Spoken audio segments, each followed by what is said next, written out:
कौम दुखी है कल से, लेकिन हम भी बड़े ढीठ लोग हैं, बाज नहीं आते, हर बारी उम्मीद लगा लेते हैं। लेकिन full marks to our team, जिन्होंने कभी भी इंडिया के मैच के मामले में हमें मायूस नहीं किया, वही करते हैं जिसकी हमें तवक्को होती है लेकिन दिल मानता नहीं है। कल भी जो हुआ लगता था बौने खेल रहे हैं। पाकिस्तान और इंडिया का मैच हुआ जिसमें इंडिया ने पाकिस्तान को शिकस्त दे दी। इस बात पे हमारा जोशो खरोश दीदनी है। एक बार बेटा तालियां बजा कर।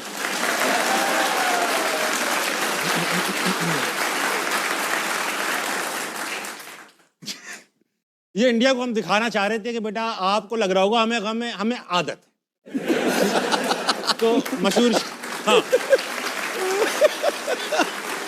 कुछ नहीं हुआ कुछ भी नहीं हुआ। एक बार इस परफॉर्मेंस पे शाहीन के लिए तालियां होनी चाहिए।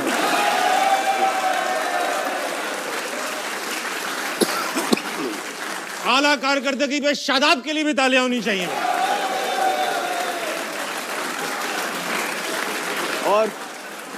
और अहमद भाई की तरफ से बाबर के लिए तालियां होनी चाहिए।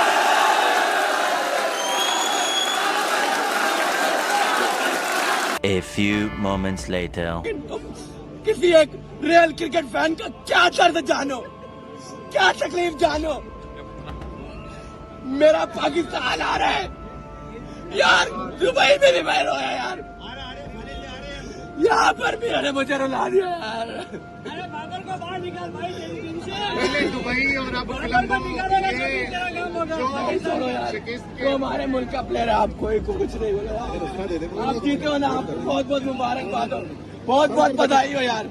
यार मेरा मुल्क क्यों हारता है हर वक्त, क्यों इंडियन से हारता है तुम लोग, इंडियन से क्यों हारते हो? हमारी टीम पूरी टीम नहीं है। अभी भी हमारा सिर्फ कहने का मकसद ये, टीम वर्ल्ड कप से बाहर नहीं हुई है।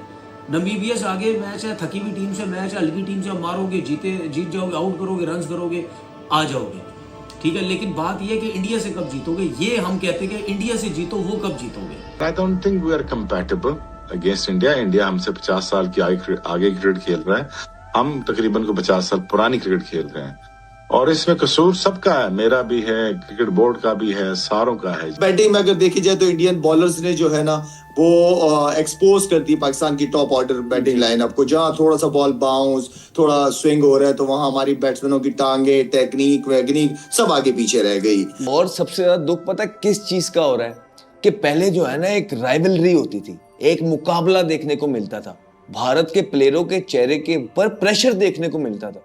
सबसे ज्यादा दुख अब ये हो रहा है कि यार वो आपको सीरियस लेना ही छोड़ गए, अब आपसे डरना ही छोड़ गए, अब आपसे प्रेशर खाना ही छोड़ गए।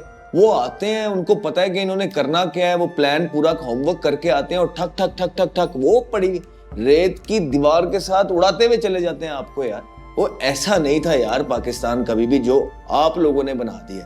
अक्षर पटेल को क्रॉस मार रहे हैं, तो कुछ उन्हें भी तमीज सिखाओ ना बैटिंग की यार, कि किस तरह बैटिंग करते हैं, किस तरह मैच को लंबा किया जाता है। इन्हें तो पता ही नहीं। तिलक वर्मा की और सूर्य कुमार यादव की बैटिंग देख लो, कौन से उन्होंने छक्के मारे। उन्होंने पार्टनरशिप बिल्ड करी कि ईशान किशन आउट हो गया, और ईशान किशन जिस तरह खेला यार, टॉप क्लास भाई। उनका कप्तान जो है वो बता रहा है कि कैसे खेलना उस्मान को, वैसे बॉलिंग करके बता रहा है। इनकी तैयारी आपको नजर ही आ गई होगी, इन्होंने क्या तैयारी की हुई थी।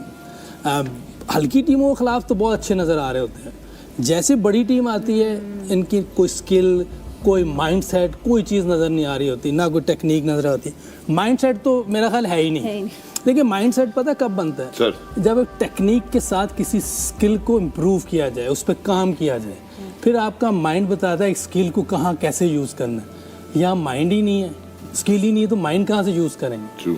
जैसे बाबर आजम की वो जो सीखा ही नहीं हुआ उसने स्वीप मारना, तो माइंड क्या काम करेगा वहाँ, जब स्किल ही नहीं है आपके पास, तो स्वीप कहाँ से मारेगा। ईशान किशन ने स्किल इम्प्रूव की हुई है ना, कैसे मार रहा था आप। बिल्कुल इस विकेट पे, इस स्ट्राइक रेट से खेलना बहुत बड़ी इनिंग है, और ऐसा प्लेयर जिसका कोई नाम ही नहीं है।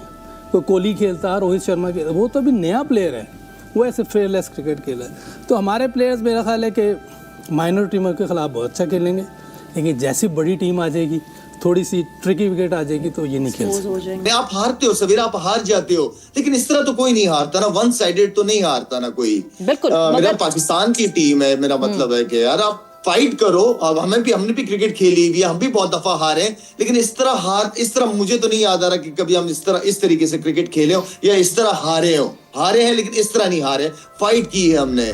तो बैट्समैन की इतनी बैटिंग विकेट और क्या चाहिए उनको? आप सारे मेरा मतलब है कि आप अगर वो अच्छी बॉलिंग कर रहे हैं तो आप उनके साथ बदतमीजी वाली क्रिकेट ना खेलो ना, आप एटलीस्ट क्रिकेटिंग शॉट्स तो खेल सकते हो ना सर्कल में, अगर बॉलिंग अच्छी हो रही है। लेकिन आज बैटिंग ने तो मैं तो हैरान था कि हमारे बैट्समैन कर क्या रहे हैं, करना क्या चाह रहे हैं। जिम्बाब्वे वगैरह के खिलाफ मैच होता था तो नए लड़कों का डेब्यू होता था।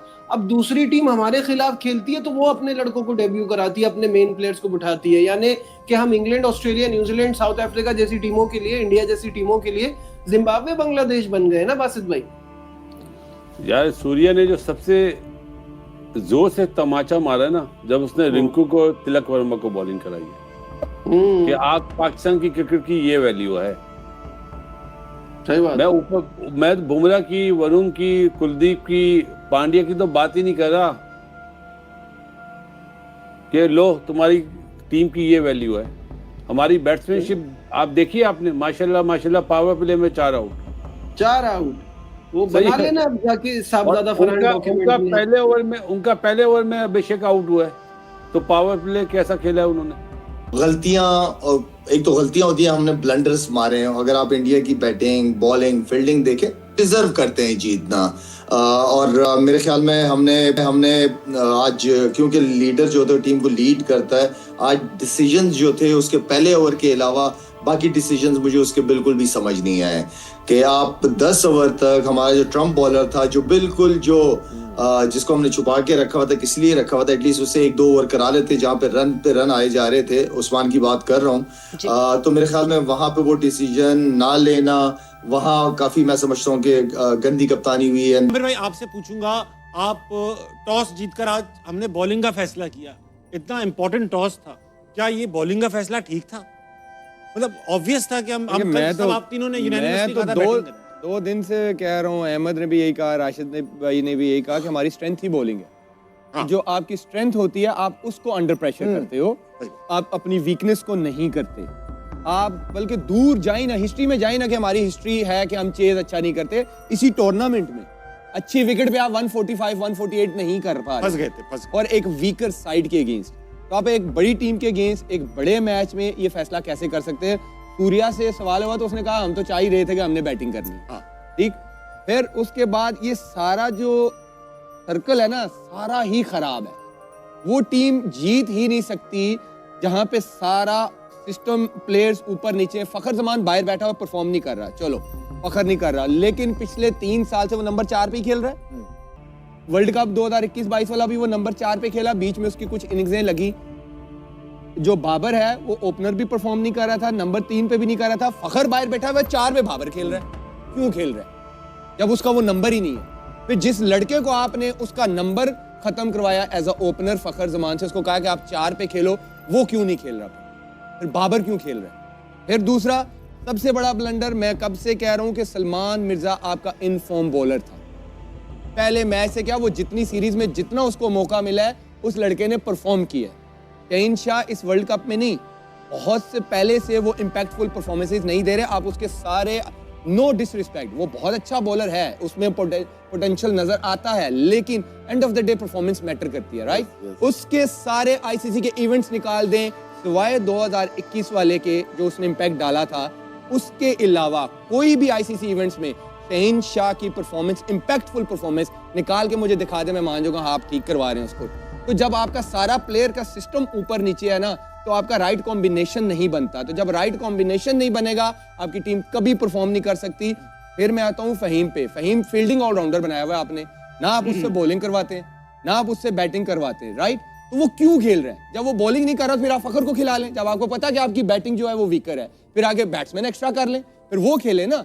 तो ये जब आप फैसले ही गलत करेंगे, हम बहुत बड़ी डिबेट है कि सिस्टम को ब्लेम करें या आकिब जावेद साहब को करें या सिलेक्टर्स को करें, वो तो ठीक है, करना ही करना है क्योंकि उन्होंने ये टीम सिलेक्ट की है। तो जो सिलेक्ट होगी, जो लीड कर रहा है उस टीम को और जिसने प्लानिंग करनी है कोच ने, उनसे भी सवाल करें कि क्या ये राइट कॉम्बिनेशन है, वो उस चीज का जवाब दें। बदतमीजी वाले वर्ड निकल जाएं तो माफ कर देना भाई।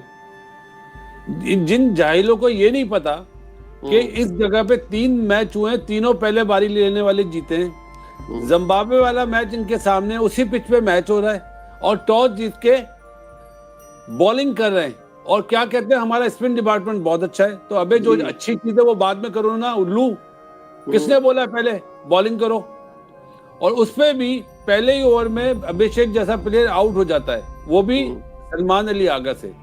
अब कप्तान की डिफेंसिव अप्रोच ये देखो, इतना डरपोक कप्तान, माफी के साथ यार बुरा नहीं मानना, पहले ओवर में आउट भी करा, दूसरे ओवर में एक चौका लगाए, टोटल 10 रन बने 2 ओवर में, अपने आप को चेंज कर लिया।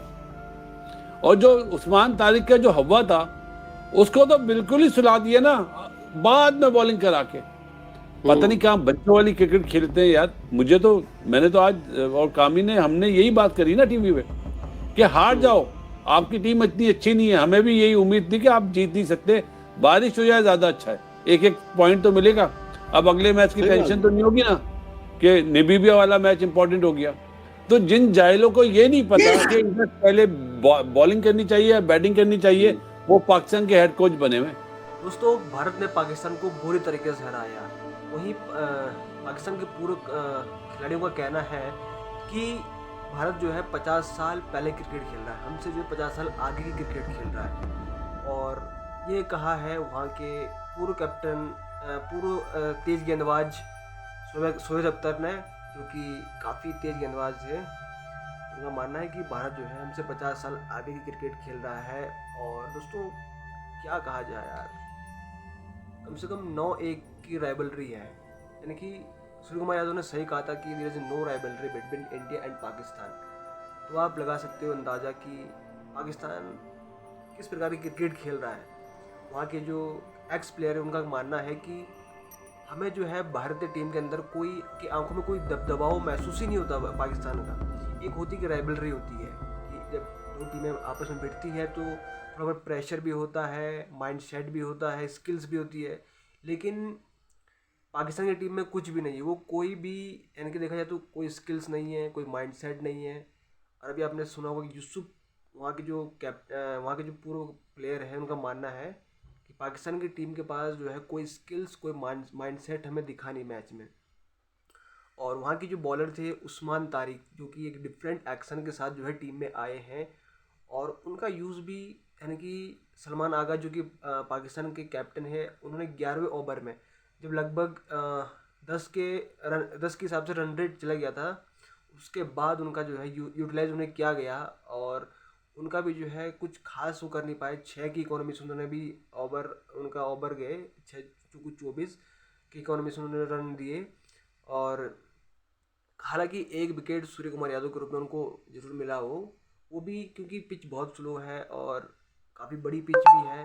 हालांकि इंडियन प्लेयर जो है they are playing very well cricket, क्योंकि 175 रन का टारगेट देना ये एक अपने आप में बहुत बड़ी बात है यार। वो भी यानी कि क्योंकि पिच के अकॉर्डिंग की बात हो रही है। बाकी आपने देखा होगा इंडिया में तो 200, 250, 300 लगभग, यानी कि बहुत स्कोर 250 से भी ऊपर स्कोर बने हैं। तो अपने आप में एक बहुत अच्छी बात है कि इंडिया अभी तक अनबीटन रही है इस टूर्नामेंट में। और अब आगे देखते हैं किस प्रकार से अभी सुपर 8 के मैच होने हैं, तो उसमें हम देखते हैं क्या इंडियन टीम इस बार भी अनबीटन रह पाती है एंड तक, क्या इस बार भी हम ट्रॉफी लिफ्ट कर पाते हैं बैक टू बैक। और देयर इज चांस, अगर देखा जाए तो एक बार पूरा चांसेस बन रहा है, क्योंकि जिस प्रकार से इंडियन टीम बैट्समैन यानी कि एक दूसरे पे डिपेंडेबल नहीं है। अगर देखा जाए अभिषेक शर्मा पे, इससे पहले क्या था कि अभिषेक शर्मा पे फुल्ली डिपेंडेड थे हम, लेकिन अब ऐसा कुछ भी नहीं है। अगर अभिषेक शर्मा ना भी चले तो हमारे पास ईशान किशन है, ईशान किशन ना भी चले तो हमारे पास तिलक वर्मा ना भी चले तो हमारे पास सूर्य कुमार यादव ना भी चले तो पांड्या है, रिंकू सिंह है, दुबे हैं। तो हमारे पास इस प्रकार के बेहतरीन बल्लेबाज और बेहतरीन गेंदबाज है, the world class bowler and world class batsman. तो देखते हैं किस प्रकार का परफॉर्मेंस टीम इंडिया आगे भी देती है। दोस्तों, अगर आपको हमारी वीडियो पसंद है तो वीडियो को लाइक और चैनल को सब्सक्राइब करना ना भूलें। धन्यवाद दोस्तों।